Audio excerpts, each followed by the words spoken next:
तर उद्धव ठाकरेंनी ठाकरे गटाच्या निर्धार शिबिरातनं भाजपसह शिंदेंवर निशाणा साधलाय। आपल्याला विरोधकांची दांडी उडवायची म्हणत भाजपचं हिंदुत्ववाद हेच फेक नॅरेटिव्ह असल्याची टीका त्यांनी केली आहे। त्यासोबतच तुम्ही उद्धव ठाकरे होऊ शकत नाही अशा शब्दात त्यांनी फडणवीसांना टोला लगावलाय। पुण्यात्मे असतात ते स्वर्गात जातात, यांचे कुठे पुण्यात्मे नरकात गेलेत। पण एक फेक नॅरेटिव्ह जो हा विषय आहे तो हाच आहे। नेमकं आपण कोणत्या दिशेने चाललोय हेच कोणाला कळत नाहीये। आणि म्हणून मी मगाशी संजय बोललो आणि ज्याचा तुम्ही उल्लेख केला की भाजपा हिंदुत्ववादी आहे हेच फेक नॅरेटिव्ह आहे। भाजपा देशप्रेमी आहे हेच फेक नॅरेटिव्ह आहे। कारण एका बाजूला हिंदुस्थान पाकिस्तान, जोपर्यंत पाकिस्तान आपल्या देशाबरोबर सरळ वागत नाही तोपर्यंत हिंदुस्थान पाकिस्तान बरोबर कोणतेही अगदी खेळाचे जरी असले तरी संबंध ठेवणार नाही हे बोलायचं सुषमा स्वराज तेव्हा बोलत होत्या। हिंदुत्ववादी म्हटल्यानंतर ज्या बांगलादेशमध्ये हिंदूंचा अनन्वित छळ होतोय, आता तिथल्या बातम्या येणं बंद झालंय। त्या बांगलादेश बरोबर क्रिकेटची मॅच खेळायची, पाकिस्तान बरोबर क्रिकेटची मॅच खेळायची आणि आम्हाला तुम्ही हिंदुत्व आणि देशप्रेम शिकवणार। दुर्दैव काय झाले की ज्यांचा स्वातंत्र्य लढ्याशी सुतराम संबंध नव्हता, मी काल परवाच्या माझ्या भाषणात सुद्धा बोललेलो आहे, त्यांच्या हातामध्ये देशाची सूत्र गेलेत। कसं कळणार त्यांना स्वातंत्र्याचं महत्व? लढलेच नाही मुळामध्ये।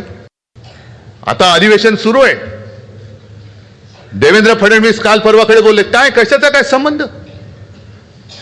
कामांना स्थगिती द्यायला मी काय उद्धव ठाकरे आहे का? अहो तुम्ही उद्धव ठाकरे होऊच शकत नाही, हेच तर तुमचं दुःख आहे।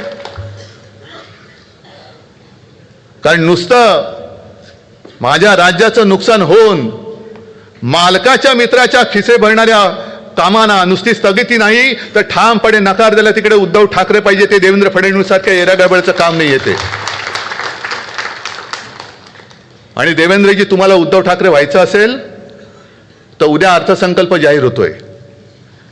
जसं मी माझ्या नागपूरच्या पहिल्या अधिवेशनामध्ये माझ्या शेतकऱ्यांची कर्जमुक्ती केली होती तशी तुम्ही उद्या माझ्या महाराष्ट्रातल्या शेतकऱ्यांना कर्जमुक्त करून दाखवा।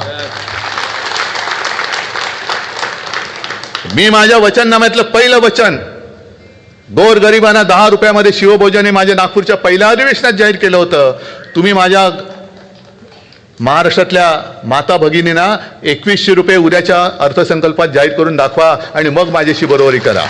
ते शिवसेना प्रमुखांचं मगाशी भाषण दाखवलं ना, तेच आग आपल्या अंगामध्ये पाहिजे। का पाहिजे परत शिवसेना प्रमुखांचं भाषण? तुम्हाला दिलंय ना तुम्हाला त्यांनी।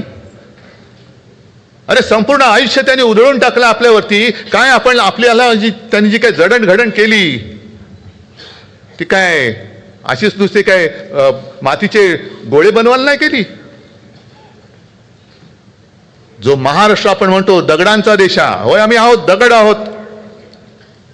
आणि माझे आजोबाजे बोलायचे की देव देव काय, शेंदूर फासला तर दगडाला शेंदूर फासलं तर देव, नाही तर तो धोंडा आहे। आम्ही धोंडे आहोतच।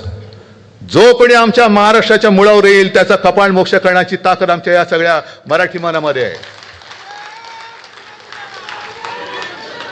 आणि मग अशा वेळेला त्या ज्या काय कवितेच्या ओळी आहेत, माझ्या मना बन दगड, दगड बनवून आपण यांना सामोरं गेलं पाहिजे।